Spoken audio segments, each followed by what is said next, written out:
बलांगीर जिला सदर रेंज अंतर्गत कालीखना ग्राम निकटर एक जीवंत वज्रकाप्ता उद्धार करिछि वन विभाग। वज्रकाप्तार बयस प्राय 1 ରୁ 1.5 वर्ष मध्य अनुमान करा जाउछि। से सुस्थ रहितबा सदर रेंजर नवीन पंडा सूचना दैछन्ते। सूचना अनुसार गुरुवार अपराह्न कालीखना ग्राम एक वज्रकाप्ता देखा दैथिबा बेले ग्रामवासी वन विभाग को खबर दैथिले। यापर फरेस्टर व्यासदेव साहू नेतृत्व में एक टीम गठन करा जाय तुरंत वन विभाग टीम घटनास्थल में पहुंची एवं सेठारु वज्रकाप्ता को उद्धार कर रेंज कार्यालय को आनी।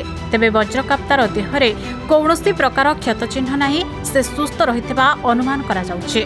तथापि तार स्वास्थ्य परीक्षा करिबा परे ताकु निकटस्थ जंगल में छाड़ी दियाजिबो बोली रेंजर नवीन पंडा सूचना दैछन्ते।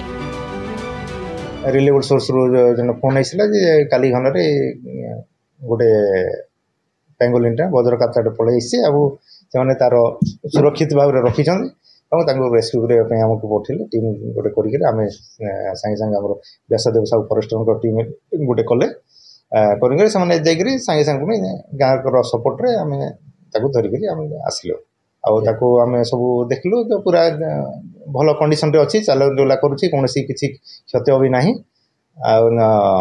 मेडिकल तथापि फिटनेस चेकअप आम बर्तमान चेष्टा करुचु आज जमी चेकअप कर परमिशन नहीं छाड़ापी तार नेचुरल हेबिट छाड़ापी व्यवस्था कालीघाना पाखे तो अन्य आम सोनपुर बॉर्डर एरिया अच्छी सेपटे जंगल एरिया भी अच्छी सेपटू मे भी आसी थाईपे जेहेतु से जंगल एरिया अच्छी सेपटू ही आसी बयस पाखापाखि वर्षे 1.5 वर्ष भितर हम। बलांगीर गुप्तेश्वर पृष्टि रिपोर्ट खबर ओडिशा।